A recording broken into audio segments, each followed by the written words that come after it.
Oh, yeah. So I'm at an event the other day, and I just get done talking.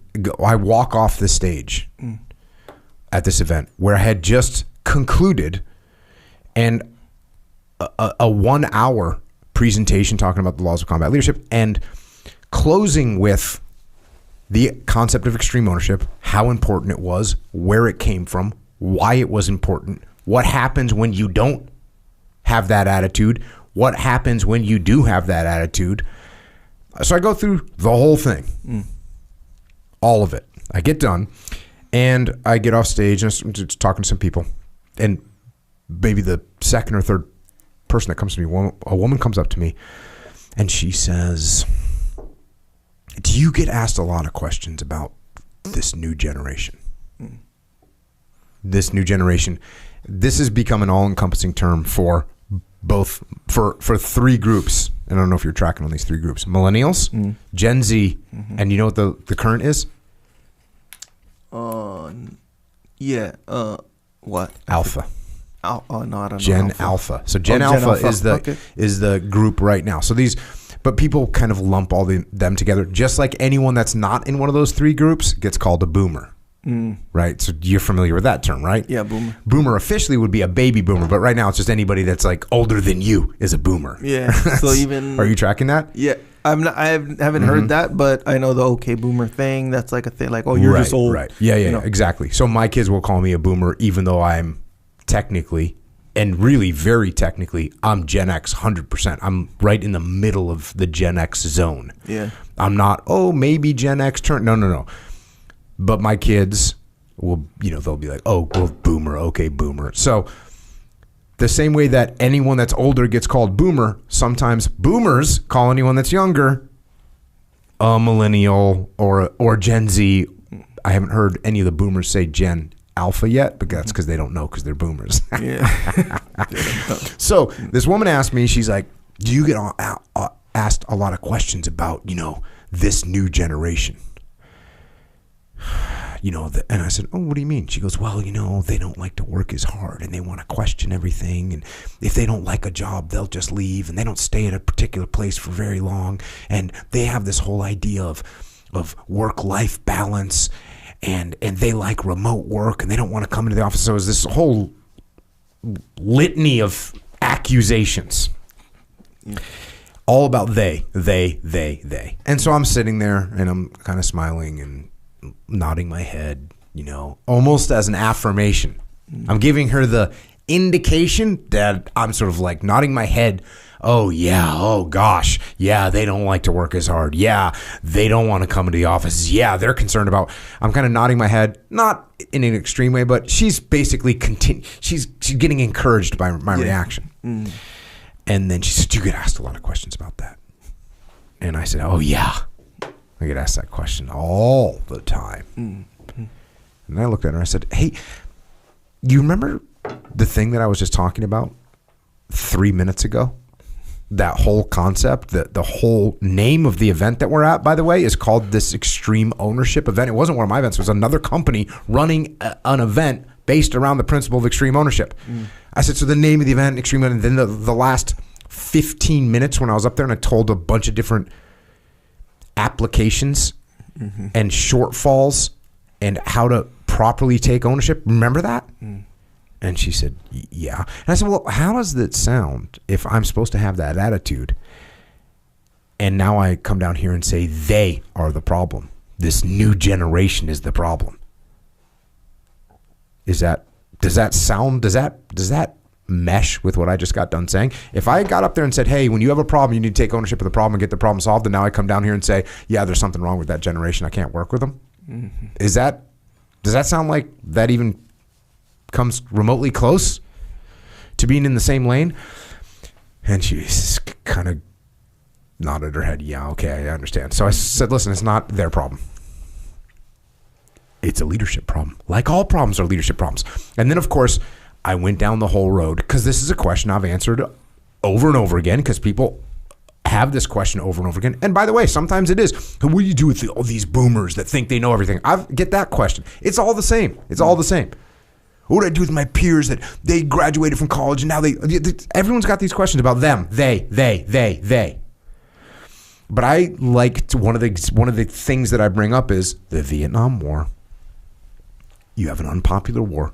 You have draftees conscripted into the military, into a job that they don't want to do, in a war that they don't believe in, thousands of miles away from their home, with no correlation to their future. And all of that is doing a job that might get them killed. And you can find plenty of military leaders that will blame all the problems of Vietnam. Oh, we had these draftees that weren't dead. Yep, you can find those leaders. Or you can find guys like Hackworth.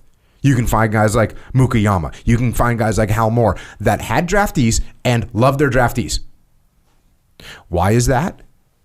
Because their draftees would push back if they didn't agree with something, and they actually had to lead their draftees. So bad leaders blamed the draftees. Good leaders stepped up and led. Now, it's the same thing here, but that's why I'm talking about that. The reason I'm talking about that is because I'm not doing a good job. I clearly didn't do a good job with that woman of conveying to her that this idea applies to you and it applies to everything that you do. It's such an obvious example. And this is a warning. It's a warning, because I know there's a bunch of people listening right now that are thinking, oh yeah, well, clearly this woman, she doesn't understand extreme ownership yet. Clearly. But the idea of extreme ownership is so counterintuitive that you have to truly pay attention. If you don't truly pay attention, if you don't aim the idea of extreme ownership at yourself, and you don't put a filter over your mouth, you should have a filter over your mouth. And one of the words that should get at least held up a little bit to run a reconfirmation check on is the word they. Because the minute you say they, you're talking about someone else. You're not talking about yourself anymore. So when you say they don't want to come to work, the filter should catch that and say, hold on, run a rescreen on that. I'm doing a bad job of explaining why it's important to come into the office and work. That's the 180 difference. And if you're not careful, if you don't run a filter on your mouth and run a filter on your mind, the whole concept of extreme ownership will have very limited value. Very limited value. So be careful. Aim the concept of extreme ownership at yourself. So that's what I got. I know this friend that she was we're talking about social media and these young kids nowadays, right? And they're on social media. Them. They are. Yep. Yeah. And so this my friend was like, so we're kind of the subject of how many issues come from social media and kids using it, right? Stuff. And then it's like, okay, so the idea of, hey, why are they on social media then, right? Like this person's specific kids. And she was like, no, that's how kind of dismissive, but just that's how kids are communicating nowadays. So I was thinking, well, yeah, if you let them make that decision, just like that's like saying, oh, hey, why are you feeding your kids Oreo cookies for breakfast every morning? He goes, well, that's what they're eating nowadays. Well, yeah, if you let them make that decision, yes, they're kids. What you got in the cupboard, bro? Yeah, exactly right. So, that kind of reminds me of that whole thing where it's like, yeah, they are acting this way or whatever. Well, yeah, but why though? You know? And if they are acting that way and it's on them, what can you do about it? Not much. But if you're allowing that behavior, you're the one that can adjust it. Yeah.